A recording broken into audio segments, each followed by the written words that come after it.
Hey everyone, welcome to another episode of Clockedin with me, your host, Jordan Edwards. I'm thrilled to have you tune in as we dive into the dynamic world of productivity, success, and stories of incredible individuals who've mastered the art of getting things done. Whether you're commuting, hitting the gym, or just relaxing at home, this podcast is the go-to source for inspiration and actionable tips to level up your productivity game. I'm on a mission to unravel the secrets of those who seem to effortlessly manage their time and achieve their goals. So if you're ready to clock in and unlock your full potential, you're in the right place. We've got a lineup of amazing guests, industry experts, and thought leaders who will share their insights and strategies to help us crush your to-do list and make the most out of every moment. Get ready to get inspired, motivated, and equipped with the tools you need to supercharge your productivity. This is Clocked In with Jordan Edwards. Let's dive in. Hey, what's going on? This is Jordan Edwards, and this is the Clocked In podcast. And maybe you guys are watching this on YouTube, maybe you're listening to the audio. But one of the things I don't really discuss too often is Edwards Consulting. And that's kind of like, what is the origin of that? Where did that come from? Where did that all happen? And I'll give you a little tidbit because the thing is, throughout the 100 plus episodes I've done of this podcast, I'm always interviewing the other people. I don't speak enough about myself. And that's why I've started to get into these where I can discuss with you guys and share my opinion and perspective about what's going on in my life. And maybe there's some value there that can be beneficial to all of us. So for me, I grew up in Jersey, then came down to Tampa for school. And as I went through that change, it was a completely different perspective than I thought it would be, because I came down wanting to play college lacrosse, and I played for a little bit my entire freshman year. And then after that, it was finding out what really interests me, because I wasn't getting that community that I was hoping for, due to there being two teams. They had a lot of players, so it was just difficult for me to find that community. So then I ended up joining a fraternity, which definitely helped a little bit with that community aspect. But then that was sophomore year, and then junior year, I ended up studying abroad. And when I studied abroad, I was in Rome, Italy, and my cousin Mara was actually there. She came to the same school as me, John Cabot, and it was fun. But it was still this journey of, where do you fit? Who's with you? Who's in your corner? Where's your spot? Where's your place? And I realized that I was a little unique.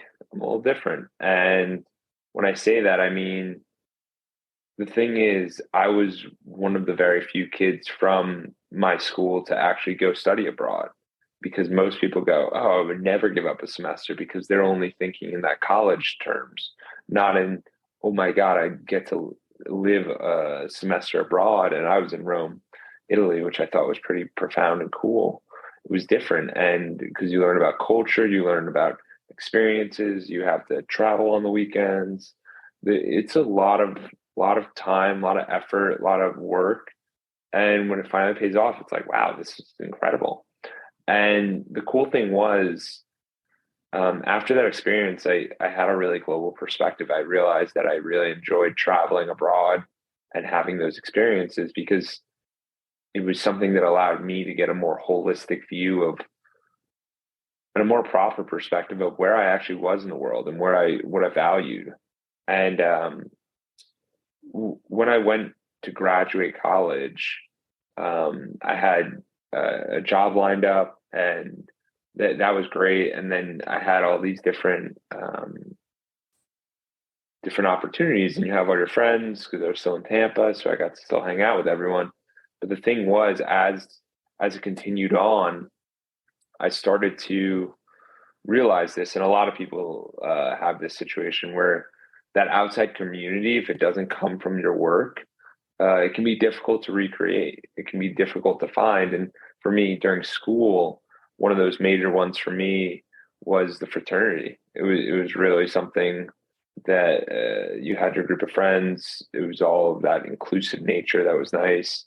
But there was something that occurred. And basically, the reason I'm telling you all this is because it's the story of why Edwards Consulting started and what it is. And for me, I thought back to a moment of what do I do well, and who can I help, and what is that? And this thing I've always wanted to create was a community and create a foster a positive mindset.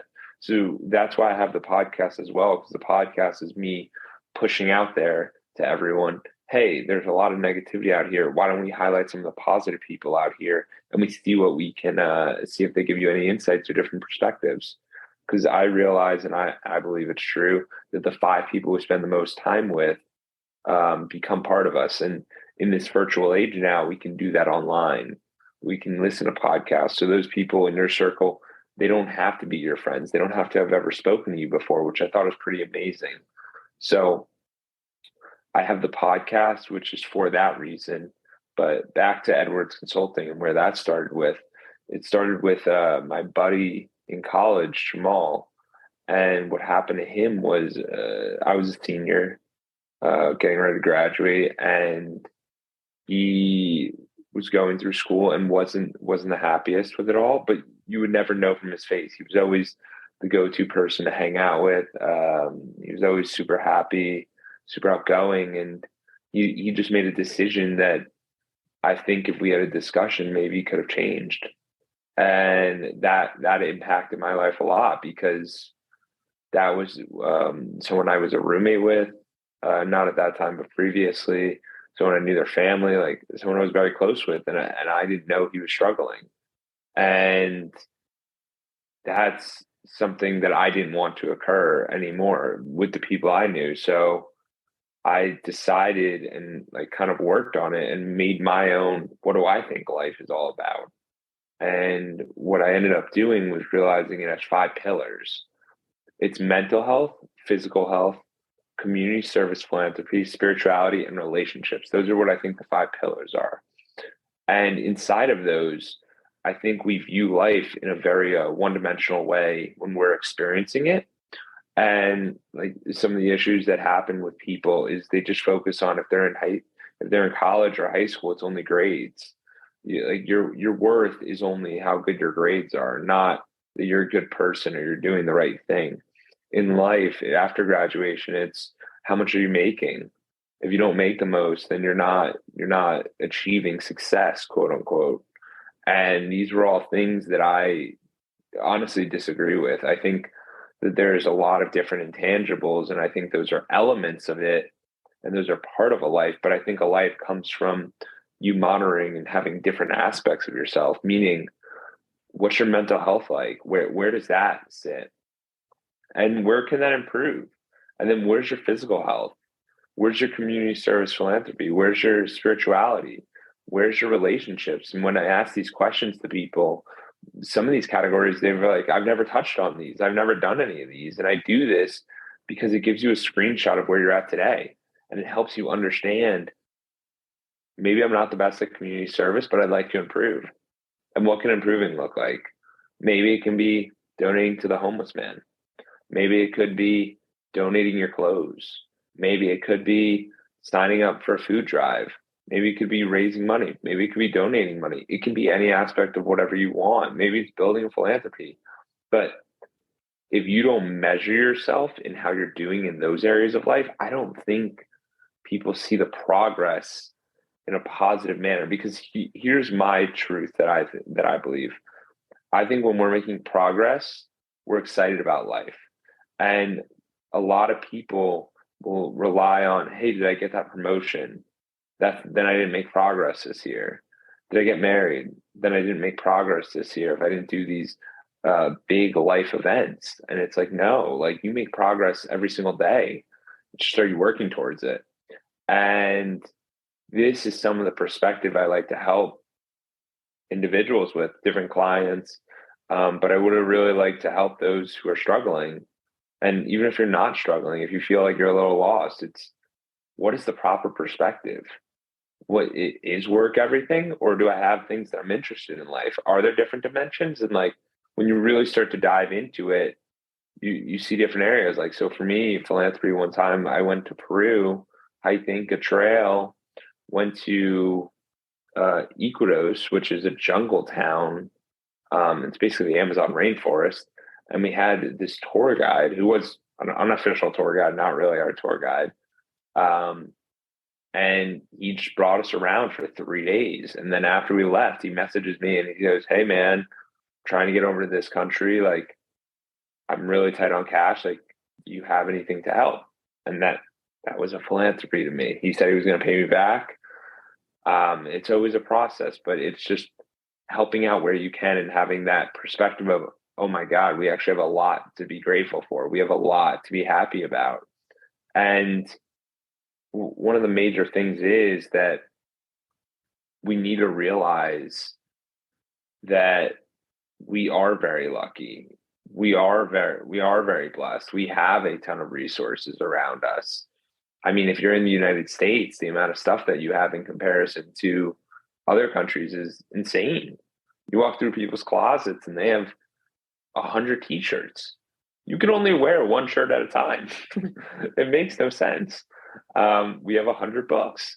Like, we have, why do we have extra bedrooms? Like, this is all a bizarre concept in regard to America, but it's like you haven't made it yet because you haven't sold $1 billion, your company for $1 billion, and got your mansion and your yacht yet. You haven't made it, and it's kind of a preposterous idea, but it's really us having that proper perspective. So what I do with Edwards Consulting is it started out with one-on-one, then it became into a group. So now the group runs every week, and we basically talk about these different ideas and these different concepts to see what can change, how we can change, how we can get different perspectives. Because it's so important for us to talk to people outside of our work, outside of our friends at a deep level, to understand that, hey, maybe you're seeing something different. Maybe you understand this idea better. Maybe you understand what's going on here. Maybe you could be my support cast. Because as I mentioned earlier, that community post grad that I was looking for is very difficult to find. And one of the ways I found it was by working through this group and creating this group and meeting on a weekly basis, because it allows us to operate at a very high level and only take an hour, hour and a half of our time, and just be able to hear other opinions, other ideas, other things that might click for us. Because a lot of the time we feel like we're in our own bubble. And most of the time we are.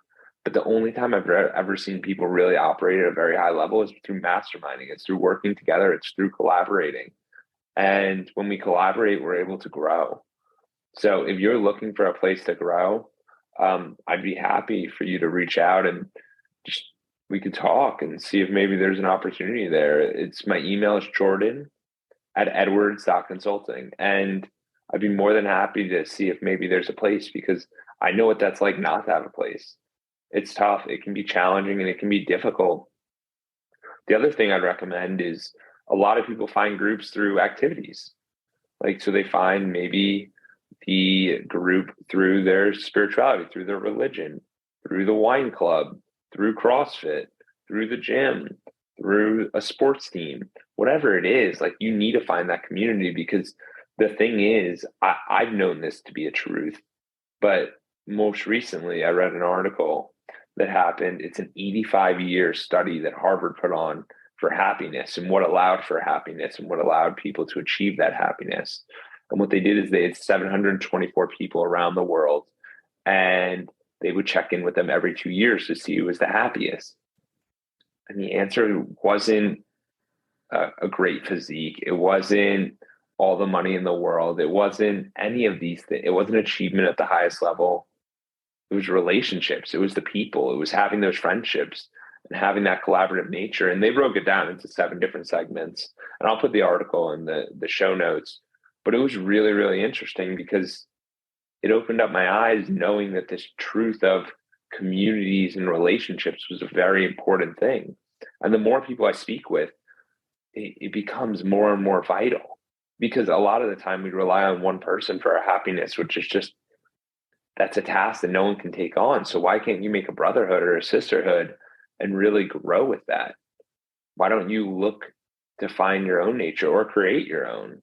I just say this because we're all just trying to figure out our journey. And one of the ways I exhibit that is through the podcast. It's something that I'm proud of, and it's something that I've worked hard on. And I hope maybe this inspires you in a sort of capacity to reach out or to work on your own way. Whatever it is, I'm more than happy to hear the journey. And I love connecting with people and just finding new ways of providing value. And one of the coolest things I would say is if you haven't done it, it's really to break down yourself, mental, physical, community service, philanthropy, spirituality, and relationships. You write those 5 things on a page and write down where you're at today and then what a 10 looks like, and search through those differences and figure out what action steps you can take to make those differences. It'll go a very, very, very long way. I think will change everything and really help you get things in the proper perspective, because at that point, then you're in control. When you're in control, you can make changes. And I want everyone to know that you're in control of your own life. You have the ability to listen to this, or you can turn it off. You can quit your job or keep your job. You can do whatever you want. So know that you're always in control, and I'm always here, and I can't wait to hear from you guys. And I hope maybe this was a little inspiration for the day. Thank you for reaching the end of the podcast. For that, we'll give you a complimentary coaching session in the link below with Edwards Consulting. Hope to see you there, and have a great day, and keep clocking in.